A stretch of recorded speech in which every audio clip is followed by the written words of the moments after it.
Assalamualaikum warahmatullahi wabarakatuh. Perkenalkan, nama saya Nabil Habibi dengan NIM 21042177, Prodi Ilmu Administrasi Negara, Fakultas Ilmu Sosial. Baiklah, di sini saya akan mempresentasikan tugas statistik sosial saya yang berjudul Measure Central of Tendency, Measure of Variability, and Scales of Measurement. Yang pertama yaitu ada Measure Central of Tendency. Measure Central of Tendency atau ukuran kecenderungan sentral adalah ukuran statistik yang digunakan untuk menunjukkan nilai pusat atau nilai tengah dari suatu kumpulan data. Ukuran kecenderungan sentral yang paling umum digunakan adalah mean atau rata-rata, median atau nilai tengah, dan modus nilai yang paling sering muncul. Ukuran ini digunakan untuk memberikan gambaran tentang data yang diukur dan membantu dalam analisis data. Misalnya, jika kita ingin mengetahui rata-rata gaji karyawan di sebuah perusahaan, kita dapat menggunakan mean sebagai ukuran kecenderungan sentral. Namun, jika data yang kita miliki penyicilan atau outliner, maka median dapat menjadi ukuran yang lebih baik daripada mean. Sedangkan modus dapat digunakan untuk menunjukkan nilai yang paling sering muncul dalam data. Selain itu, setelah mengukur kecenderungan sentral, kita juga dapat mengukur variasi data. Variasi data mengukur seberapa jauh data tersebar dari nilai tengah atau nilai pusat.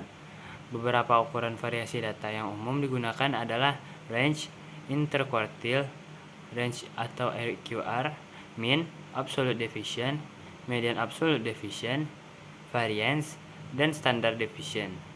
Ukuran-ukuran ini membantu kita memahami seberapa jauh tersebar dari nilai tengah dan membantu dalam analisis data. Baiklah, dari antara tiga measure central of tendency, yang pertama ada 1. Mean. Mean atau rata-rata adalah salah satu ukuran kecenderungan sentral yang digunakan untuk menunjukkan nilai pusat dari suatu kumpulan data. Mean dapat dihitung dengan menjumlahkan seluruh data dalam kumpulan data dan kemudian membaginya dengan jumlah data yang ada. Contoh penggunaan mean dalam statistik sosial adalah ketika kita ingin mengetahui rata-rata umur penduduk di suatu daerah atau rata-rata tinggi badan siswa di suatu sekolah, dengan mengetahui nilai mean, kita dapat memahami nilai pusat dari data tersebut dan membantu dalam analisis data. Namun, perlu diingat bahwa mean dapat dipengaruhi oleh adanya penyicilan atau outliner dalam data, sehingga perlu diperhatikan juga ukuran variasi data untuk memahami data secara lebih lengkap. Yang selanjutnya yaitu ada modus. Modus adalah nilai yang paling sering muncul dalam suatu kumpulan data statistika. Modus juga merupakan nilai mayoritas atau nilai dengan frekuensi paling tinggi. Contohnya, penggunaan modus dalam statistik sosial adalah ketika kita ingin mengetahui warna pakaian yang paling banyak dipilih oleh konsumen di sebuah toko atau jadi jenis pekerjaan yang paling banyak diminati, dapat digunakan untuk menunjukkan preferensi atau kecenderungan mayoritas dalam suatu populasi. Selain itu, modus juga dapat digunakan sebagai ukuran kecenderungan sentral bersama dengan mean dan median. Sebagai contoh, dalam sebuah perusahaan atau penelitian tentang tingkat pendidikan di suatu negara, kita dapat menggunakan modus untuk menentukan tingkat pendidikan yang paling bagus dimiliki oleh penduduk preferensi atau kecenderungan mayoritas dalam suatu populasi dan membantu dalam analisis data. Namun, perlu diingat bahwa modus dapat dipengaruhi oleh adanya data yang memiliki frekuensi yang sama atau adanya data memiliki frekuensi yang sangat tinggi. Sehingga perlu diperhatikan juga ukuran kecenderungan sentral untuk memahami data secara lebih lengkap. Selanjutnya yang ketiga yaitu ada median. Median adalah nilai tengah dari suatu kumpulan data setelah diurutkan dari yang terkecil hingga yang terbesar atau sebaliknya. Median digunakan sebagai ukuran kecenderungan sentral dalam statistik sosial. Contoh penggunaan median dalam statistik sosial adalah ketika kita ingin mengetahui nilai tengah dari data yang tidak simetris atau data yang memiliki pencilan. Misalnya, dalam contoh penggunaan median dalam statistik sosial, nilai tengah dari data yang tidak simetris atau data yang memiliki pencilan, kita ingin mengetahui nilai tengah dari gaji karyawan di sebuah perusahaan. Kita dapat mengetahui nilai tengah dari gaji karyawan menggunakan median sebagai ukuran kecenderungan sentral jika data tersebut tidak simetris atau memiliki pencilan. Cara menghitung median adalah dengan mengurutkan data yang terkecil hingga yang terbesar atau sebaliknya, dan kemudian menentukan nilai tengah dari data tersebut.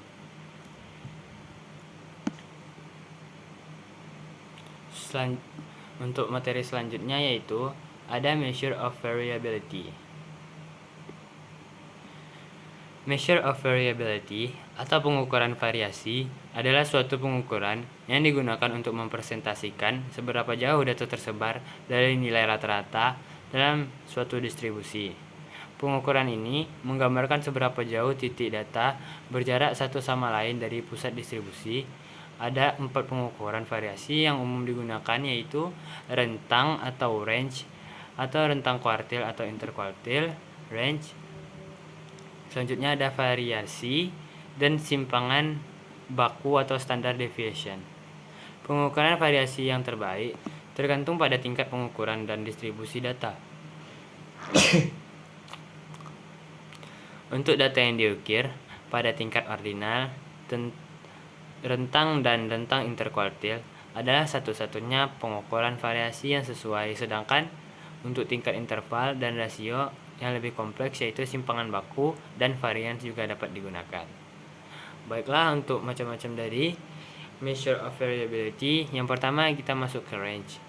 Range adalah selisih atau nilai terbesar dari nilai terkecil dalam suatu himpunan data. Range atau jangkauan menunjukkan seberapa jauh data tersebar dari nilai rata-rata dalam distribusi. Semakin kecil nilai range, artinya data tersebut semakin homogen atau berkualitas tinggi.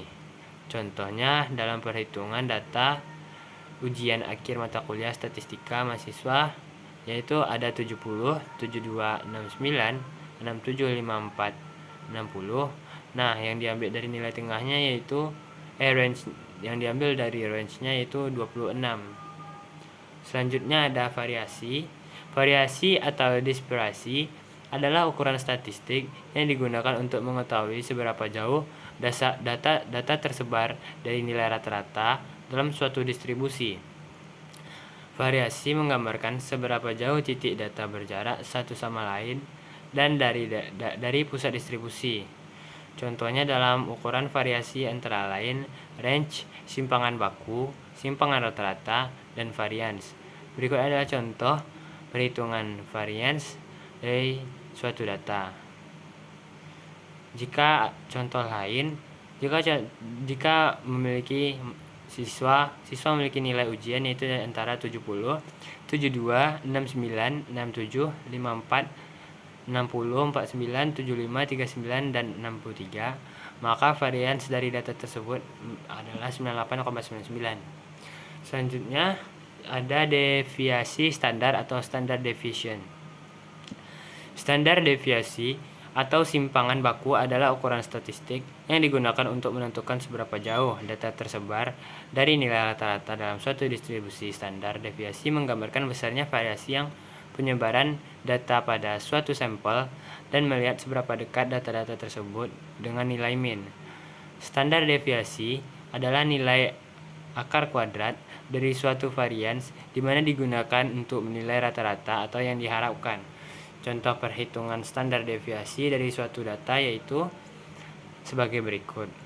Data nilai ujian mata kuliah statistika mahasiswa antara lain 70, 72, 69, 67, 54, 60, 49, 75, 59, 63.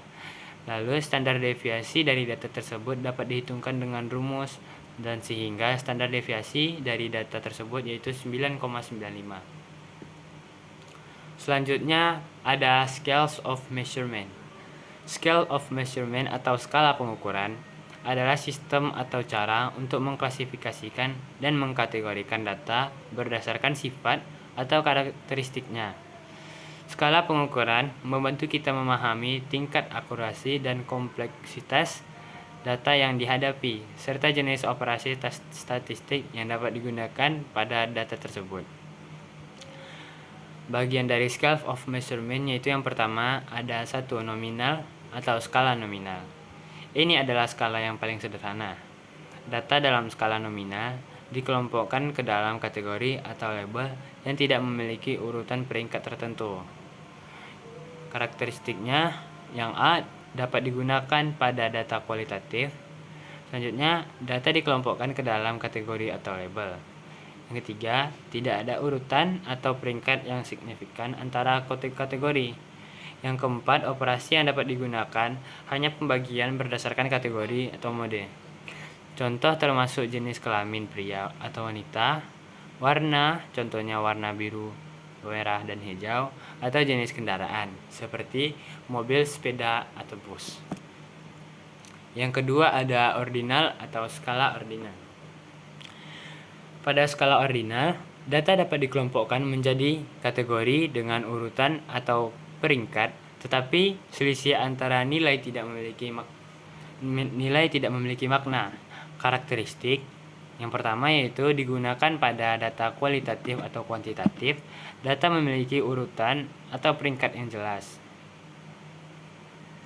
Yang kedua, perbedaan antara lain tidak memiliki makna atau tidak konsisten. Yang keempat, operasi dapat digunakan dalam perbandingan peringkat dan menggunakan mode. Misalnya, skala kepuasan pelanggan dengan kategori sangat tidak puas atau tidak puas, cukup puas, puas, dan sangat puas. Meskipun kita tahu ada urutan yang tidak mengukur sejauh mana perbedaan antara tidak puas dan cukup puas. Contoh lainnya sistem ranking di kelas seperti 1, 2, dan 3.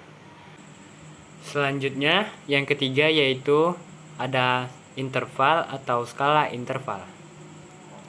Pada skala interval, selisih antara nilai memiliki makna, tetapi tidak ada titik nol atau mutlak.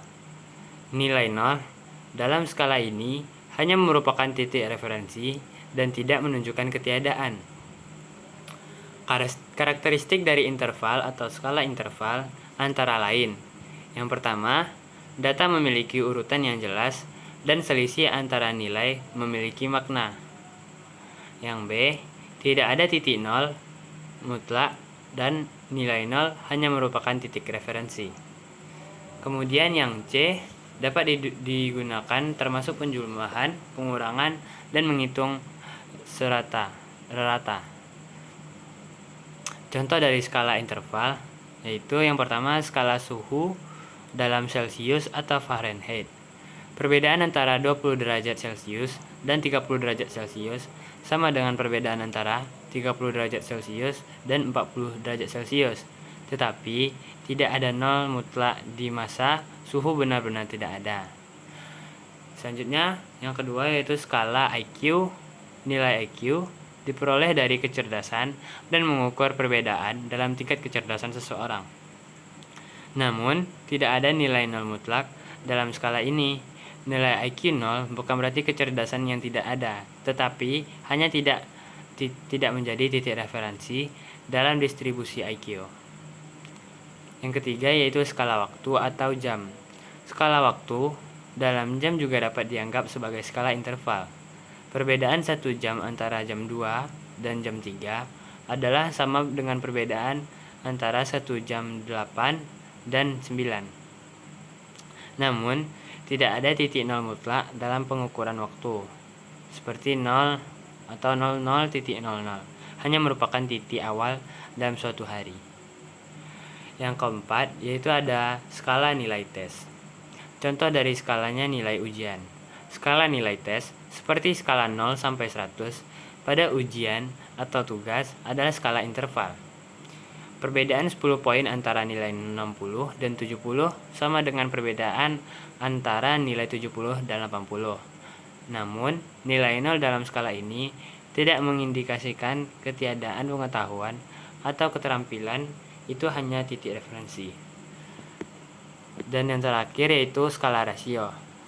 Skala rasio adalah yang paling lengkap dan paling informatif, dan dalam data skala ini memiliki urutan selisih antara nilai memiliki makna dan ada titik nilai nol mutlak yang menunjukkan ketiadaan.